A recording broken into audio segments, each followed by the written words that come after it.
خدا خود انسان کو وسیلے کا درس دے رہا ہے۔ پہنچے موسیٰ اور جا کے کہا کہ میں آپ کا شاگرد بننا چاہتا ہوں، مجھے بھیجا گیا۔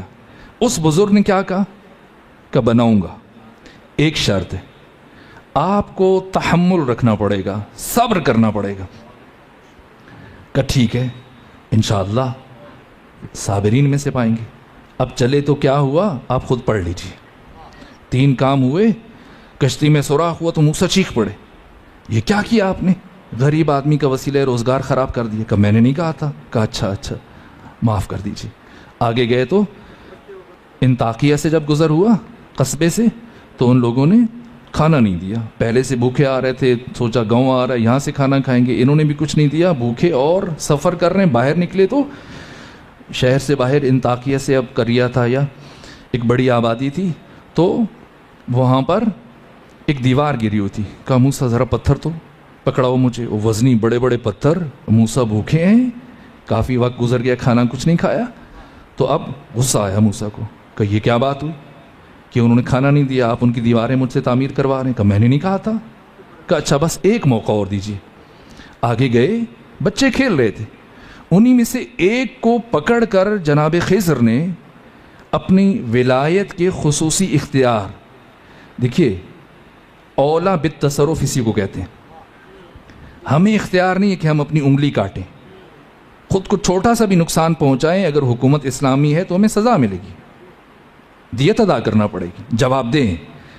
ہم یہ جسم اور جان ہمارے پاس امانت ہے، لیکن جو اللہ کا ولی ہے وہ ہماری نسبت ہمارے جسم اور جان پر زیادہ حق رکھتا ہے۔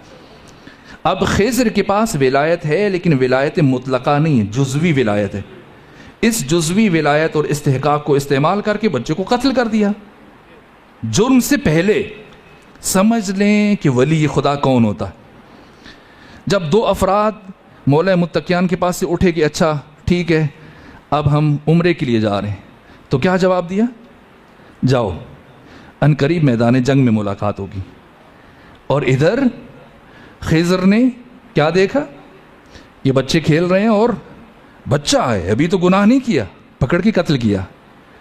ولی خدا کسے کہتے ہیں؟ جو جرم کے ظہور سے پہلے آثار جرم کو کسی شخص کے چہرے سے پڑھ لے، یہ ولی خدا ہے۔ اتنی دقیق نگاہ ہے، اتنی گہری نگاہ ہے۔ اب چیخے موسیٰ، یہ بات چھوٹی نہیں تھی۔ اب کہا جناب خضر نے کہ میں نے نہیں کہا تھا۔ اب خاموش ہوئے۔ کہا مجھے بھی اندازہ ہو گیا کہ میں آپ کے ساتھ چلنے کی صلاحیت نہیں رکھتا، بس مجھے 3 سوالوں کے جواب دیجئے اور میں آپ کو خدا حافظ کہتا ہوں۔ جواب دے دیے۔ موسیٰ الگ ہوئے۔ یہ موسیٰ کون ہے؟ نبی، رسول، صاحب کتاب، صاحب شریعت، صاحب معجزات۔ اس کے باوجود چند قدم جناب خضر کے ساتھ نہ چل سکے۔ خضر کون ہے؟ اولی العزم نبی کے استاد ہیں، معلم ہیں، اور شاگرد آپ کے ساتھ نہیں چلا۔ چونکہ 2 عالم ایک ساتھ چل سکتے ہیں، عالم اور عالم ایک ساتھ نہیں چل سکتے۔ 2 عادل ایک ساتھ چل سکتے ہیں، عادل اور عدل ایک ساتھ نہیں چل سکتے۔ موسیٰ نے بھی سمجھ لیا کہ میں مزید نہیں چل سکتا، ھذا فراق بینی و بینک۔ یہ خضر جن کے ساتھ موسیٰ کلیم چند قدم نہ چل سکے، معلم انبیاء، جب خود اپنے علم میں اضافے کی ضرورت محسوس کریں تو کس کے پاس آتے ہیں؟ رسول اللہ کے پاس۔ اور رسول جس شخصیت کے سپرد کر رہے ہیں وہ کون ہے؟ حسن مجتبیٰ۔ اور یہ حسن مجتبیٰ کا بچپنا ہے۔ سمجھیں کیا ہے شان امامت، مقام امامت۔ کیوں میدان خم غدیر میں 1,20,000 افراد موجود ہیں لیکن کسی اور کا نام نہیں لیا گیا؟ سمجھنا ہے صحابی کون ہے۔ صحابہ بہت محترم ہے، ان کا بہت مقام ہے۔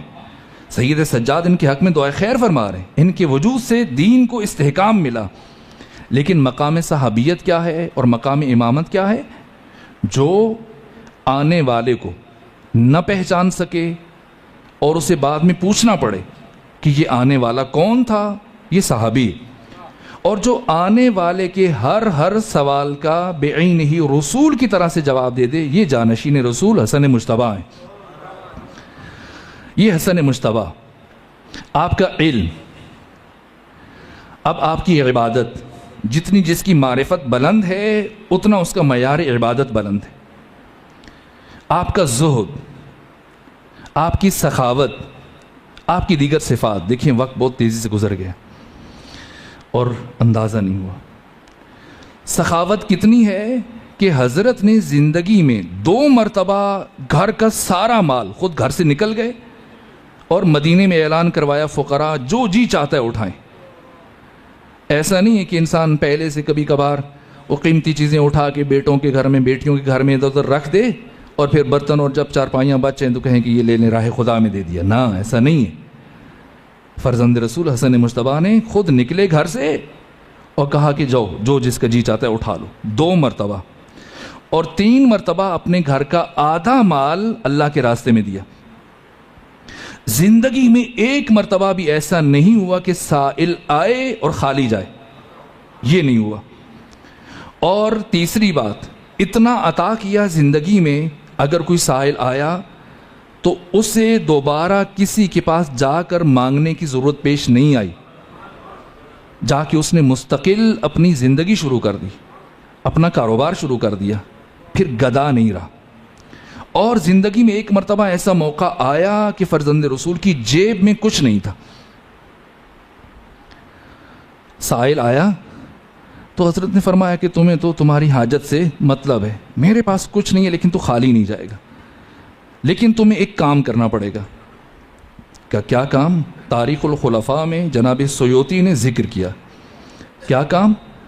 کہا یہ قریب گھر ہے خلیفہ کا، عثمان بن عفان کا، جاؤ، ابھی آج خلیفہ کی بیٹی کا انتقال ہوا ہے اور یہ خلیفہ بیٹی کے سوگ میں ہے، تم جاؤ، جا کے بیٹھو خلیفہ کے پاس اور تسلیت کرو، تعزیت کرو، لیکن ان لفظوں کے ساتھ جو میں بتا رہا ہوں، چونکہ خلیفہ بہت پیار کرتا تھا اپنی بیٹی سے اور دکھی تھا، حزین تھا، مغموم تھا، کھانا پینا چھوڑا ہوا تھا، کیفیت عجیب تھی۔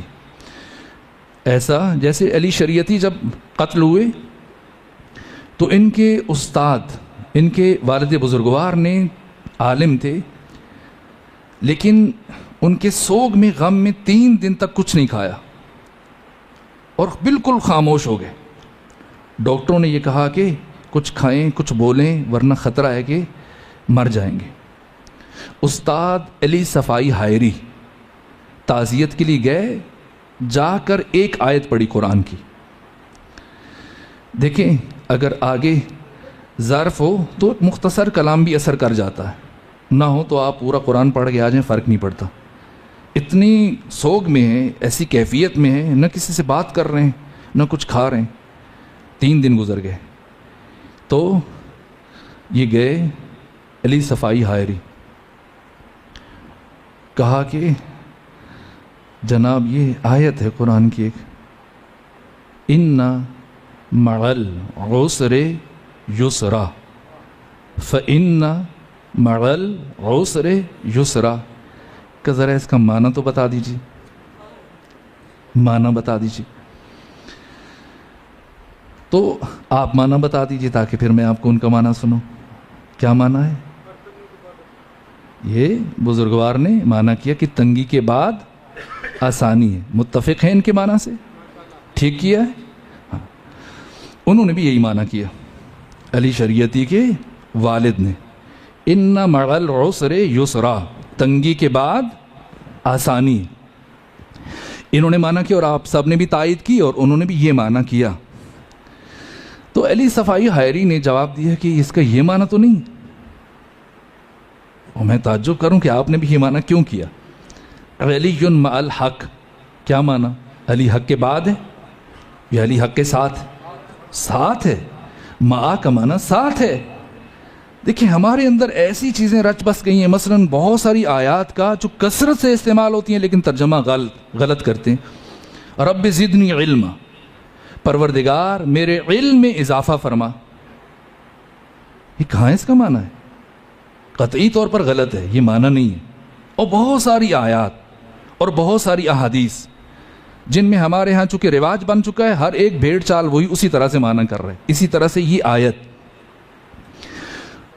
حتیٰ خواص بھی شکار ہو جاتے ہیں عوام کے، جنہیں چاہیے کہ عوام کو پیچھے چلائیں، وہ بھی خود پیچھے چلنا شروع ہو جاتے ہیں۔ کہا کہ چونکہ دقت نہیں ہے، کہ کیا معنی ہے؟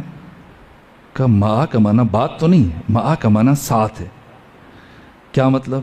تنگی کے ساتھ آسانی ہے، اور تنگی کے ساتھ آسانی ہے۔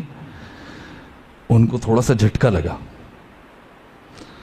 کہا اچھا یہ دیکھیے کہ قرآن میں عسر کتنی دفعہ آیا اور یسر کتنی دفعہ آیا۔ میں نے کبھی یہیں ممتاز آباد میں شاید 1 سال پہلے اعجاز عددی قرآن کی طرف اشارہ کیا تھا۔ اب یہ ایک جملہ، عسر قرآن میں 30 دفعہ آیا، یسر 10 دفعہ آیا۔ یسر 30 دفعہ، عسر 10 دفعہ۔ آسانی کا لفظ قرآن میں 30 دفعہ آیا، تنگی کا لفظ 10 مرتبہ۔ کہا جناب آپ نے غور کیا کہ تنگی اور آسانی کی نسبت کیا ہے انسان کی زندگی میں؟ کہا 1 اور 3 کیے، 1 اور 3 کیے۔ یہ بات سنی تو خود کہا انہوں نے کہ کھانا منگواؤ۔ ٹھیک ہے، تو کبھی کبھی ایک لفظ اگر آگے کوئی ہو سمجھ جائے تو اثر کرتا ہے۔ کہ جا کے ان لفظوں کے ساتھ خلیفہ کو تعزیت کرنا، کیا کہ حمد ہے اس اللہ کی جس نے تیری بیٹی کو تیری نگاہوں کے سامنے خاک کے نیچے پنہان کر دیا، ورنہ اگر وہ خلیفہ کے بعد زندہ رہ جاتی تو نہ معلوم در در کی ٹھوکریں کھاتی اور اس کی عزت پامال ہو جاتی۔ گیا جیسے یہ جملے سنے ایک مرتبہ خلیفہ ہل گیا، مال اٹھا کے دیا، کہا یہ بتا کہ یہ جملے تمہارے اپنے ہیں؟ کہا نہیں یہ میرے نہیں ہیں۔ کہا کس کے ہیں؟ کہا حسن مجتبیٰ کے۔ کہا مجھے یقین ہے